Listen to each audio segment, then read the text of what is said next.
sitting vice president enters the race against a former president of the United States who's been running for 10 years with 107 days to go. And it ended up being the closest presidential election in the 21st century. And did you guys see the new TikTok challenge? Did you see it? Well, apparently the new TikTok challenge is pregnant women chugging Tylenol on TikTok. Just when you think that this can't get any worse, here it comes, folks. Here it comes. Sponsored by the ignorant left. Tensions seem to be at an all-time high between liberals and conservatives, and you can't help but to wonder, is the damage irreparable? Question for you. What unites the left wing? What makes the left wing come together in community? Because with the right wing, it's obviously Christianity and their collective commitment and love for Jesus, and also nationalism. They are nationalists. They, America, flag, nationalism. Where for me personally, when I think of national, I just threw up in my mouth a little bit. So we don't have a unifying glue in the left wing that binds us together. What is it? What brings us together? I would say one thing that definitely unites them is hating Donald Trump. Like today, for example, I recently posted a video of a woman trying to behead an effigy of Donald Trump. And while she was doing that, she was wearing a shirt that says, "Make America Kind Again," or MACA, right? And then on the back, it was like, "Treat others the way you want to be treated." So I also say that's a sign of them virtue signaling, because they're wearing a shirt that's showing how virtuous they are. But at the same time, they're doing the exact opposite of that by trying to behead an effigy of the sitting president. You can wave all the flags you want to, but I am telling you right now that the most unpatriotic people that we have in this country are MAGA and this president. We are the real patriots, and it is time for us to take our flag back and show people what America is about. You can't say that you love the Constitution while decimating it with every single stroke of a pen for an executive order, while decimating it, while you are disrespecting our troops that have signed up to protect our freedoms, not just here, but abroad. Right. There's almost a total blackout in the United States for non-liberal voices on the network news. Did you know that, Pierce? Yeah, no, it's obvious. Yeah. It's been in place ever since Donald Trump got into the political arena. I'm the best-selling nonfiction author in the world. As you know, anybody putting me on TV gets higher ratings. People want it, what that crazy O'Reilly's going to say today. I can't get booked on a Today Show or Good Morning America or any of the late night shows. Why? Because I'm not a liberal. Just register Republican. Just register Republican. You're a blue dot in a red area. Just register Republican. Then you get a say in who gets to be their primary candidate. Register Republican. Just register Republican. It doesn't matter. You can go online. That little card doesn't make a difference. It doesn't actually mean anything. You can just register Republican. Let's all just register Republican. We can all register Republican. What will happen if the Republican Party and the MAGA Party all starts getting crazy leftist LGBTQ folk and we can all just register Republican? There's nothing stopping them. If they're going to round up all the leftists and the Democrats, we can all just register Republican. It's all fake anyway. It's all made up. Register Republican. You can vote for whoever you want in the general elections, but in the primaries, you would have a voice in a less crazy candidate, maybe making it to the last stage of the game here. Just register Republican. Just do it. Just register Republican. Nobody's going to stop you. You can do anything you want. Just register Republican. Have you ever noticed it's always something in the eyes? That crazy look. That is something else, man. But I can tell you, I would totally be on board with all the liberals voting conservative. Let's see how that works out for you. Did you guys see the new TikTok challenge? Did you see it?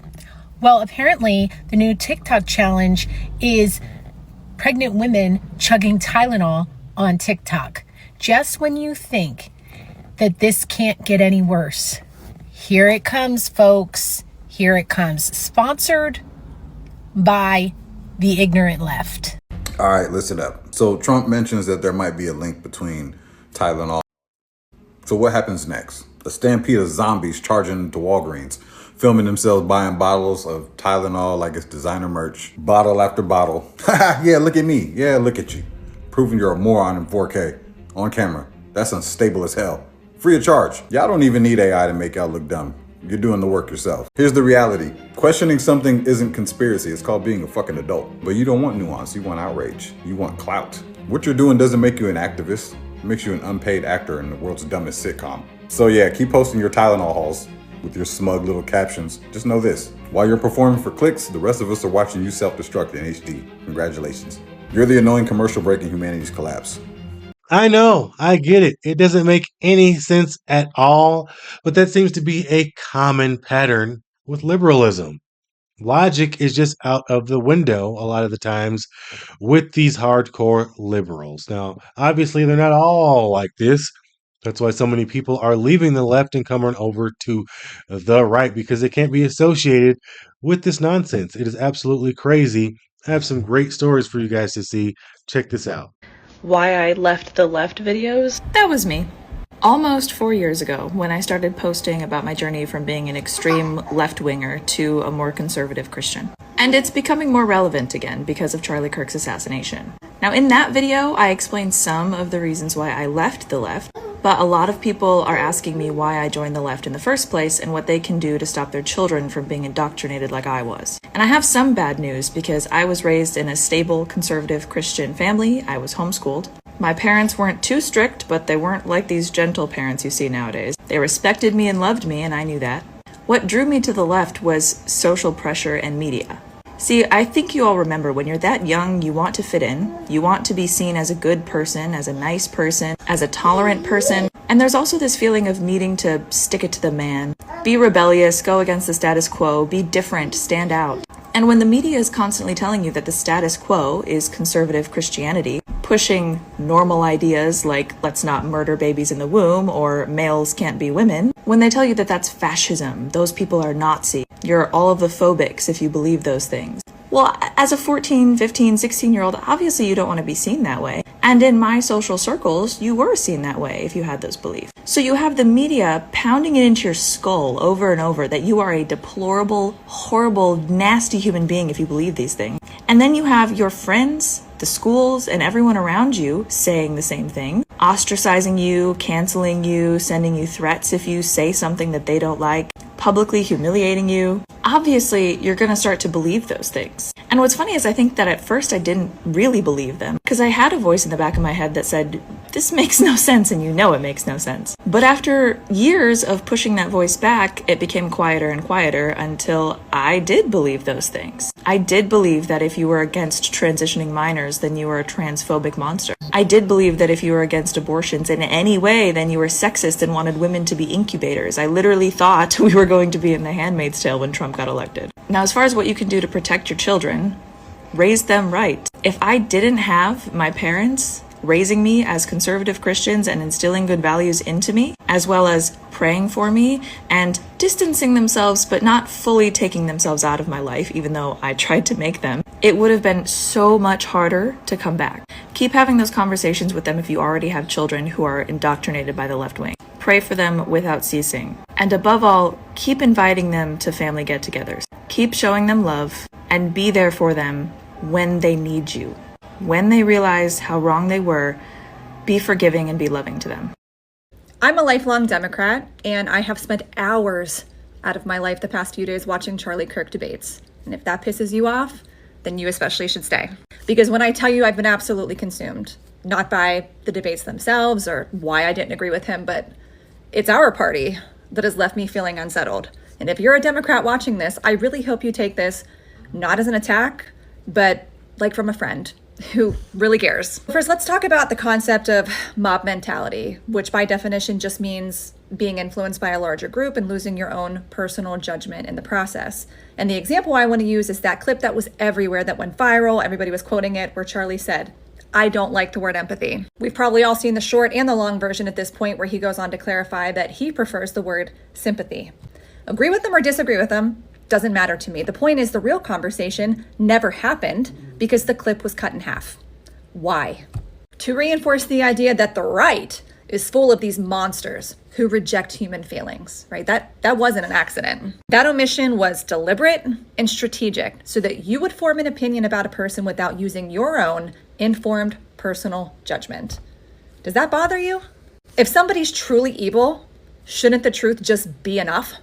Shouldn't we be trusted to come to the right conclusion all on our own? Maybe you would have come to the same conclusion, but maybe you wouldn't have. And then there's the hypocrisy, okay? If you honestly asked me how many times in the past year I've seen the left dox and unemploy a person over hateful speech, I wouldn't be able to. And I get it. Actions have consequences. I'm not arguing that. But the same principles apply to us. If we sound the fascism alarm, we cannot celebrate death over speech. If we advocate for gun control, we cannot celebrate gun violence. If we call for diversifying our worldview, we can't then close off conversations that are uncomfortable but that could possibly, maybe, lead to some kind of understanding. If we call the right a cult, we cannot cancel influencers who show empathy and sympathy to the wrong family. Think about it. One of the signs of a cult is pressuring members to cut off family members and friends who are outside of the group. Another is using guilt and shame to enforce conformity. Another, creating a me versus them mentality, demonizing them and creating dependence in us. I really feel like Finnick right now. Remember who the real enemy is. If you take nothing else from this video, I really hope it's this. It's not about Charlie Kirk. It's about us taking the time to reflect. Are we living up to our own standards and our own ideals? Are we leading with integrity, or are we just falling into a different version of the same fucking trap? Because from my viewpoint, I don't know, it feels like we're becoming a lot like the things we claim to stand against. I want to leave you guys with this next clip here of Stephen A. Smith talking about his perspective as a black man in America, witnessing so many black people say egregious things about Charlie Kirk. Now, I have experienced the exact same thing, seeing friends and family, people you went to school with, high school, elementary school, saying some crazy outlandish things. And you just grow to realize that we're different. No point in associating myself with these people. We have nothing in common. So go ahead and stay over on the left. But if you decide that you want a wake-up call and you want to live your life the right way, the conservatives will welcome you in with arms wide open. Check out what Stephen A. Smith had to say about it. There were people from the black community that were abhorred at what I had to say about him, because their focus was on some of the rhetoric that they say he may have spewed. I say they say only because of this. I never watched him. I never heard what he had to say. All I ever did, I knew that he was from Turning Point USA, and I knew he was an activist and a strong supporter of President Trump. That's all I knew. I didn't know anything about what he said. But after his killing, his murder, I have to tell you, I didn't care. And I still don't. Because there's something that usurped all of that. And that was a cold-blooded public execution, streamed live for all of us to see, in front of his 1-year-old and his 3-year-old and his wife, who was sitting, I believe, in the front row. In my world, that is horrific. That is heinous. In the world of any decent, respectable, God-fearing human being, that's exactly what the hell it is. And for anybody who would come close to celebrating such a horrific act against any human being, to me, makes them pretty